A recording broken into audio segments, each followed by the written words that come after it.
Hello Internet, and welcome to my live reaction for Eden Zero, chapter 189. When we last left our heroes, we largely focused on the Shiki wizard fight, as Shiki, as a result of wizard draining his ether, gets a glimpse of wizard's memories back drained into him, and realizes that at one point he and Witch knew each other. And also, what he does not realize, but what is clearly apparent, is that they were both human. But Wizard has no memory of this. So Shiki starts to put the pieces together that maybe Ziggy knew what was going to happen to him, and he set up a contingency plan in the erasing of memories.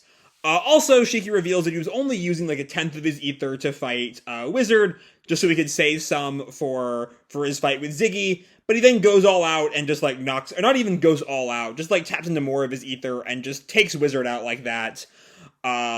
But the real important thing is, what did the amnesiac Ziggy know, and why did he delete those memories? Is it part of some contingency plan against his true self? We don't know yet. Also, the other fights with the Dark Stars are continuing, not a whole lot of progress there, but they are all continuing to progress ever so slightly. But with that said, let's dive right on in, chapter 189, Rebecca versus Clown. And our picture here is just, I have child Homura and Valkyrie playing cards back on Oedo. It's cute. And this coupled with the Wise and the Mecha Griff from last chapter's cover. I'm wondering, is that a recurring thing here? We're getting all of the gang as kids. 187, looking at 187 again, that has a young Rebecca, Happy, and Old Man Wise. 186 has young Shiki, so that actually might be a thing. We might get that seems to be a recurring thing for the past few chapters. I'm only just now noticing. That's my bad. But whatever, it is what it is. Anyway, let's dive right on in to the actual chapter. We pick up where we left off, with Shiki standing over the defeated wizard and continuing to ask that same question. No one can explain why Ziggy did what he did 18 years ago. Did he know he was going to go crazy? Is that why he did it? If so, does that mean there's some secret in the memories he erased from the four shining stars? But Wizard tells him that is ridiculous, and Shiki looks at him shocked. His current personality, the way he thinks now, that is the real Ziggy. 18 years ago, he was the one who had lost his memories. But Shiki tells him that's exactly why it doesn't add up. So yeah, and here Wizard is filling in what Shiki does not seem to have already realized, is that that the Ziggy he knew was not the real Ziggy. But Shiki is not really persuaded by that, as he thinks, why would he erase his friend's memories? And why are you in those memories? And Wizard can't really answer that, and I don't know what the answer is at all. But we changed locations to Elsie, and presumably Justice recovering after her fight with Ziggy.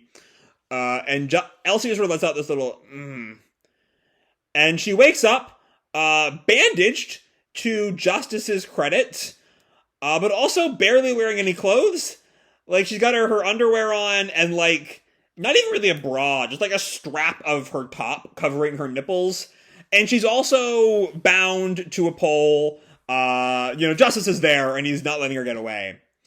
She strains against the bindings, and also we get a close-up of those bandages on her stomach.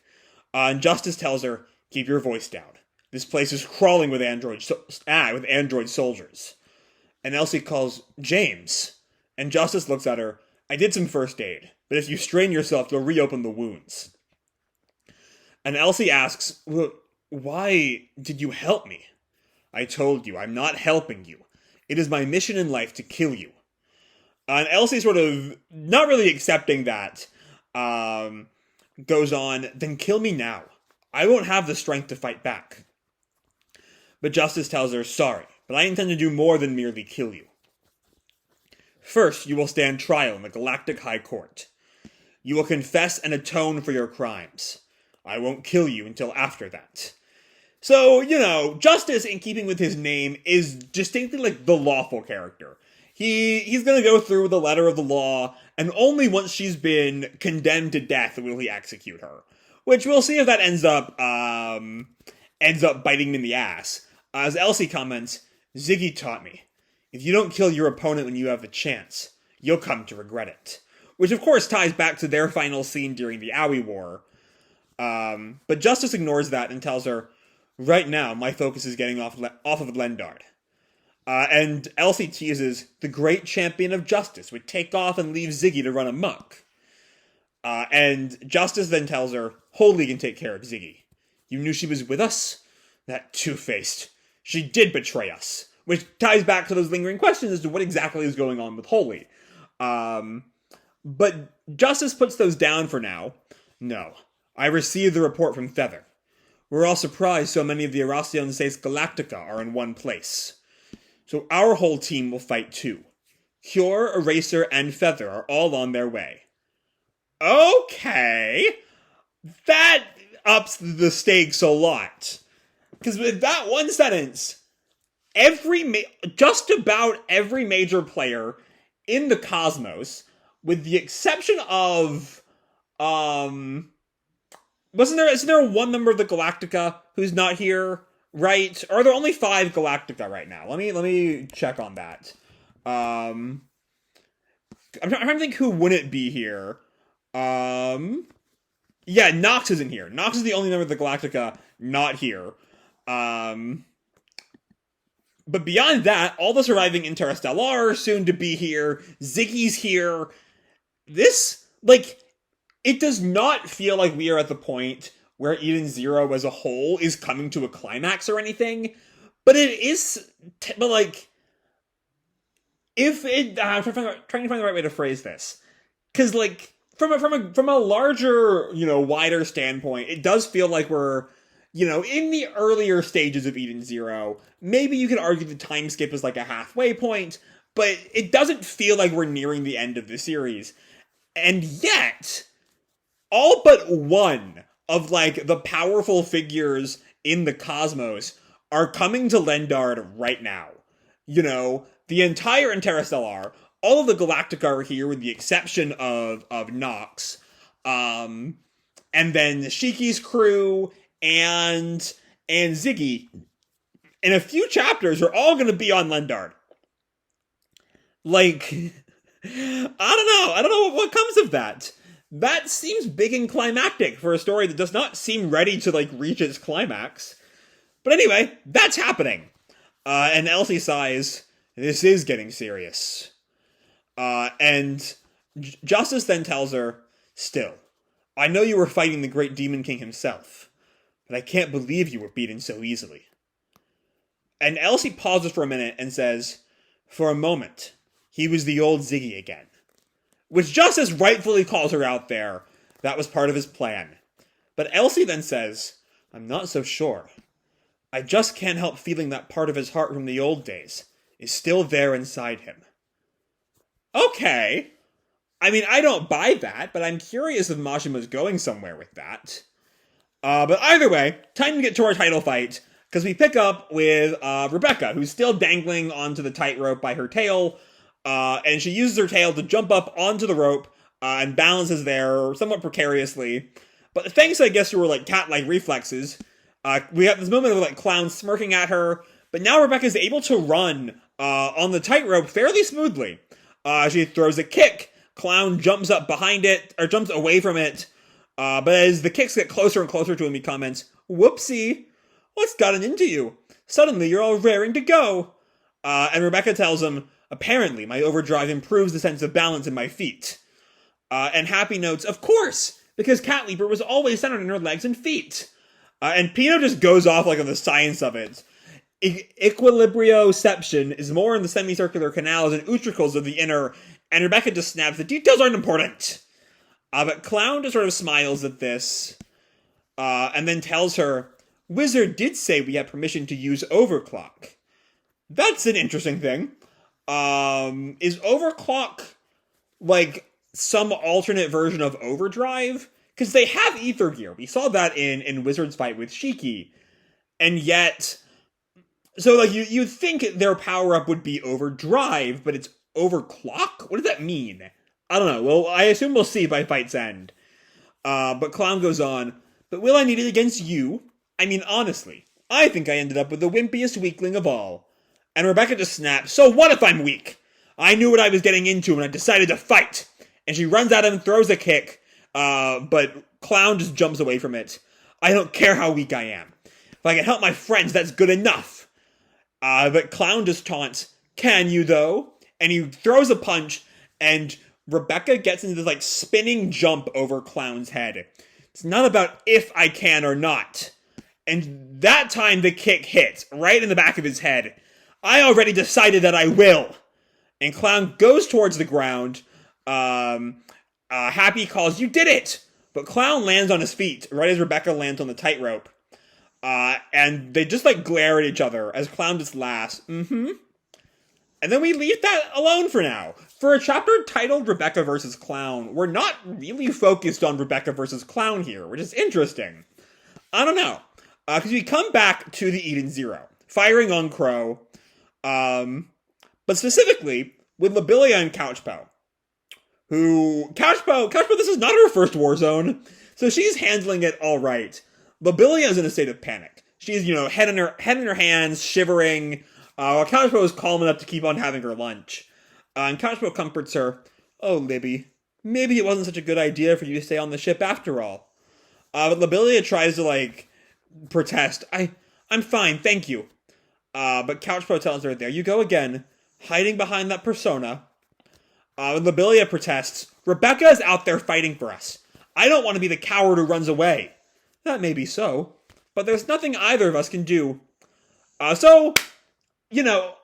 not been quiet about how much I love, post-Foresta Couchpo. She's sort of become, especially in the Owie War, she was a sort of stealth moral center of the crew. Even though she's, very much a non-combatant. And we're seeing that again here. She's not, driving Labilia to make the moral choice or something, but she still is acting as this kind of comforting presence for Labilia. Because, Labilia is not having a good time right now. Which speaks to, the sort of emotional strength of Couchpo. That, she's also in an active war zone. But she's more worried about the girl beside her than her own well-being. And, we stan. Then Couchpo pulled out her B-Cube. Hey, I know. This is exactly what B-Cubes are for. Let's raise our morale with a fun video. I mean, I guess there's nothing else they can do. But they turn on a video that just has the word report on it. And Labilia comments, is this Rebecca's latest video? Okay, it's a report from Rebecca. Couchpo comments, when would she have uploaded it? And you see the start of the video. I just had an idea that I'm going to get to after this panel. Hello. Welcome to Our Neko channel. I'm Rebecca. I made this video today because I have something important to tell all of my loyal viewers. But I want to focus on Couchpo's question real quick before we get to whatever she's getting at. Is that word when? Because when, with Rebecca, is an interesting thing. It could just be, genuinely, we were prepping for a war, when did she have time? But Rebecca's powers are time-based. So maybe somehow, could this be Rebecca's future? I'm not sure how that would work, but it's an interesting thing. Anyway, something important to all my loyal viewers. I might have mentioned this a few times before, but I live on a spaceship. The entire crew is like family to me. No, I think I'm going to be wrong here. This is largely just a sort of emotional thing Rebecca's saying to her audience. She tells the audience, and tomorrow, our ship will be setting out on a big mission. I can't tell you any details, but this mission is to protect the people I care about. And well, I can't say it won't be dangerous, but don't worry. Promise I'll be back. And we see her audience, in the comments, no, you expect us to live our lives without Rebecca? I'll wait as long as it takes. I'm gonna cry. Don't go. OMG, you're my life. There are people you care about that aren't me? Okay, fuck off, man. Rebecca! Rebecca in the video bows her head, so I won't be able to upload any videos for a while. And I'm really sorry about that. And she waves goodbye, this sad little smile, but I promise you'll see me again. Bye until then. And the video ends. Couchpo lets out this sad little Becky. And we see Labilia, who's just weeping. And Couchpo turns to her, what's the matter, Libby? And Labilia tells her, it's just not fair. Why did Rebecca have to get dragged into all this fighting? she's just a video streamer. So why? It looks like we're actually going to be addressing the sort of fundamental weirdness of Rebecca's character. Because she is, at her core, just a space YouTuber. But she's also caught up in, like, the fate of the whole galaxy. I mean, I love that for her. It's a funny little dichotomy, but we're actually kind of addressing it in a serious way. And Couchpo tells her, well, it's like she said in her video. She thinks of the people on the ship as her family. And Labilia just snaps. That doesn't mean she has to go out there and fight. And Couchpo tells her, that's for Becky to decide. I don't think this means that she's not scared. And we cut back to Rebecca staring down at Clown. But her desire to help her friends is bigger than her fear. And that's what's moving her forward. And Labilia sort of... Oh, she's going to do something. Because Labilia then snaps, fine. Then that means I have the right to protect her too. And she dashes off. Couchpo calls, Libby, wait, you can't leave the safe room. Libby! And we leave them there. Oh, sorry, that's my medicine alarm. But we sort of leave Labilia as she runs off. Don't know what she's gonna do. Don't know what she can do. I mean, she has that, like, Sakura karate thing. But, like, she's fighting against drones or she would be fighting against drones and ether users and all kinds of powerful shit.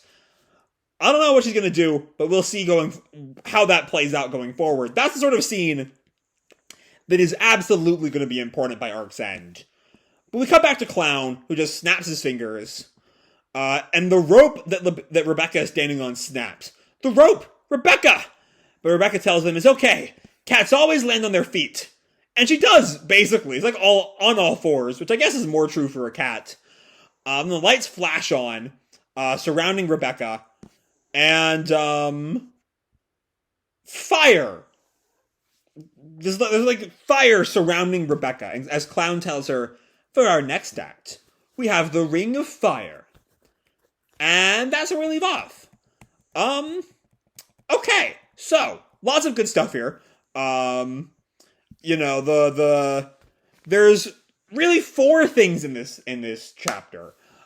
Which is a lot for a single weekly chapter. It's a busy chapter and it moves along very well. But you know, we have a little bit more on the what exactly is Ziggy's story? What exactly happened to him? What is the deal with the memories? What is he playing at? What is going on? And that also ends up kind of tying into the Elsie Justice scene, where we see a little bit more of Justice's like pure lawful energy. But also, perhaps more importantly, is Elsie's final statement. I just can't help feeling that part of his heart from the old days is still there inside him. And those 2 things, Shiki's wondering about the memories and what exactly is going on with Ziggy, and Elsie's statement about the old Ziggy still being in there somewhere, those things seem tied together. I'm not even sure it's possible for the old Ziggy to be there because he was like the absence of memories. He wasn't like an actual person. This isn't like Golden Time, right? If anyone watched that show 9 years ago. Fuck, I got old. But anyway, where like Bonri's memory self was like a separate soul out of his body or something. This isn't like that. This is not Golden Time. At least as far as we know. Like, this isn't like 2 separate personalities that came from the same body. This is, he didn't have his memories, he didn't know his own ideals because he was an amnesiac, and so he had kinder ideals in the Ziggy we know today. And so I'm curious how that part of his heart from the old days could be there inside him. That doesn't really seem to make any sense. Though, I don't know, ether or something. So that's all, you know, very, very portentous for where exactly we're going with Ziggy. Also important thing there is, the Galactic, or the Interstellar are coming. You know, all 5 surviving members of the Interstellar will be there on Lendard, along with 4 of the Galactica and Ziggy. It's gonna be a big fucking climax. Which again is weird this early in the series, because this does not feel like we are moving towards a climax. You know, there still is... there's like some discussion, like he mentioned 7 cosmos at one point, and the Grand Shiki cosmos are mentioned 4. So like, is Mashima dropping 3 of the cosmos or something? But even if he is, there's still at least 1, if not 4 cosmoses after Kaide. And we've also barely explored Kaide in the first place. So it doesn't really feel like we're moving towards the climax of this series. And yet, everyone is converging on Lendard. So I don't know, I guess it might be possible. Though I'll be disappointed if this is kind of the climax. I don't know. Then we have the fight with Clown, which is fun. There's some good stuff there. Though I could go on a tangent about just the camera positions of this whole fight. How it's always aimed at a, certain part of Rebecca's anatomy. And uncomfortably, it's an uncomfortable amount is just the thing. Like, it's Mashima, and I've discussed at length the whole thing about Mashima simultaneously, giving us these sort of sexed up things with his female characters, while also having them be, like, full, well-rounded characters. And that's going on here with Rebecca, as we see her, like, fight her fear to fight on against Clown. That's something I've been talking about for a long time now, so I'm not going to go too into that. Then tying into that, we have what's probably my favorite scene of the chapter, the Labilia and Couchpo bit. Because they are sort of in this very awkward position where they're on the ship, but they're distinctly non-combatants. Couchpo has accepted that. She's perfectly fine. She knows her role. She's a member of the crew. She's their friend, and she won't abandon them, but she also can't fight. So she's going to be here, and if the ship goes down, she goes down too. But, she knows who she is. She's a moral center, though I don't think she would be hubristic enough to call herself the moral center of the crew of Edens. But, she's not a combatant. And Labilia is not as okay with that. Labilia has not accepted her role in this conflict. She's not, especially because, I suppose you could also say Labilia doesn't have that sort of being the moral center. She's just sort of there for her medical treatment, and she spent the past several years being an ass to Rebecca. So, it's understandable to me that she feels like she has far more to prove than Couchpo does. Couchpo's always been this good friend to Rebecca for as long as they've known each other since Gilst. Whereas Labilia was an asshole to her for years, and it makes sense that, she's the one, even beyond her statement of she's just a video streamer, so why does she have to do the fighting? It does make sense that she has more, her place in this conflict is less, or her place on the crew is less assured, I think is what to say about Labilia. She doesn't really have a place right now. She's just here to get Sister's medical treatment, and she can't do anything. She's not a sort of wise, conscience that Couchpo is. She's just sort of there. And so it makes sense that if anyone, out of the two of them, if anyone were to be, most desperate to get in on the action, to, prove themselves, it would be Labilia. And also, she also just wants to atone for what she's done. Is why she wants to protect Rebecca. Because she's done all this terrible shit to her. And so that will absolutely come into play later on, and, justify Labilia's increased place in the story, because like I sort of said back when this new redeemed Labilia was introduced, she's kind of a weird character. The whole she lashed out because she actually deeply cared for Rebecca was kind of weird, and hopefully this is Mashima's chance to really sort of do something with that dynamic, rather than just sort of have her be around. But then yeah, with that, Labilia's gonna come back in some way. Rebecca's fight goes on with this Ring of Fire thing, and everything is just sort of moving right along in some neat ways. But that's all I gotta say for this video. I hope you all enjoyed the chapter and the video itself. If you did, feel free to drop me a like or subscribe, or, do whatever makes you happy, And as always, your life is your own, okay? Bye!